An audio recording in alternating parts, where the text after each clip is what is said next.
Assembly elections ముంగిట్లో ఇప్పటికే హీటెక్కిన AP రాజకీయం రాజ్యసభ ఎన్నికలతో మరింత వేడెక్కింది. ఖాళీ అవుతున్న 3 రాజ్యసభ సీట్ల కోసం వైసీపీ వ్యూహాలకు పదును పెట్టింది. అటు అధికార పార్టీకి చెక్ పెట్టేందుకు టీడీపీ సైతం స్ట్రాటజీ స్కెచ్ వేస్తుంది.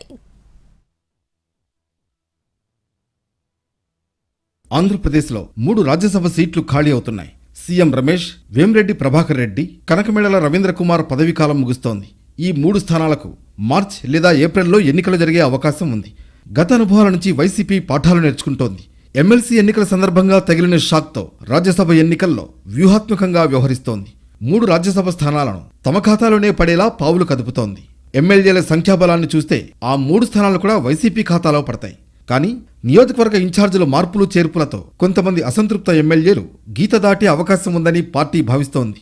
ముందు జాగ్రత్తగా దీనికి కౌంటర్ స్ట్రాటజీ రెడీ చేస్తోంది. పార్టీ ఫిరాయించిన 4 ఎమ్మెల్యేలు, 2 ఎమ్మెల్సీలపై చర్యలు తీసుకోవాలని ఆధారాలతో సహా స్పీకర్కు ఫిర్యాదు చేసింది వైసీపీ.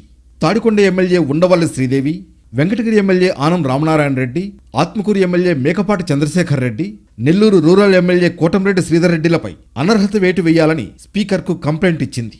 స్పీకర్ కార్యాలయం ఆయా ఎమ్మెల్యేలకు నోటీసులు జారీ చేసింది. సమాధానం చెప్పడానికి ఆ 4 ఎమ్మెల్యేలకు వారం గడువిచ్చింది. వారి వివరణల తర్వాత అనర్హత వేటు వేసే అధికారం స్పీకర్కు ఉంటుంది. దీంతో రాజ్యసభ బరిలో టీడీపీ అభ్యర్థిని నిలబెడితే ఓటు వేసే హక్కును కోల్పోతారు వైసీపీ రెబల్ ఎమ్మెల్యేలు. మరోవైపు టీడీపీ ఎమ్మెల్యే గంటా శ్రీనివాసరావు రాజీనామాను స్పీకర్ ఆమోదించారు.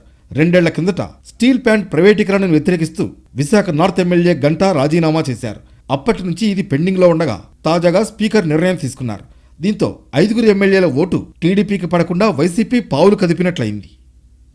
మార్పులు చేర్పుల్లో భాగంగా 58 స్థానాల్లో కొత్త ఇన్ఛార్జీలను నియమించింది వైసీపీ హైకమాండ్.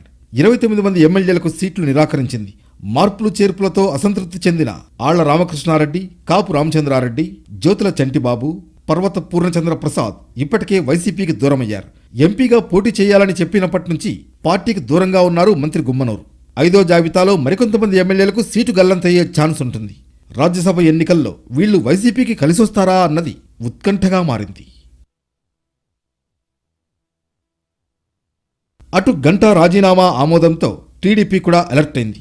వచ్చే రాజ్యసభ ఎన్నికలకు తమ సంఖ్యాబలం తగ్గించాలని వైసీపీ చేస్తున్న వ్యూహాలకు కౌంటర్ ఇచ్చేందుకు సిద్ధమవుతోంది. టీడీపీ నుంచి వైసీపీలోకి వెళ్లిన కరణం బలరాం, వంశీ, మద్దాలిగిరి, వాసుపల్లి గణేష్పై అనర్హత పిటిషన్లు ఆమోదించాలని స్పీకర్పై ఒత్తిడి తీసుకురావాలని భావిస్తోంది. అటు రాజోలు ఎమ్మెల్యే రాపాక వరప్రసాద్ పైన మిత్రపక్షం జనసేనతో అనర్హత పిటిషన్ వేయించాలని చూస్తోంది. గంటా రాజీనామాను ఆమోదించడం నిబంధనలకు విరుద్ధమని ఆరోపిస్తున్న టీడీపీ ఈ విషయంలో కోర్టుకు వెళ్లాలని భావిస్తోంది. మొత్తానికి 3 రాజ్యసభ స్థానాలపై అధికార విపక్షాలు వ్యూహాలకు పదును పెడుతున్నాయి.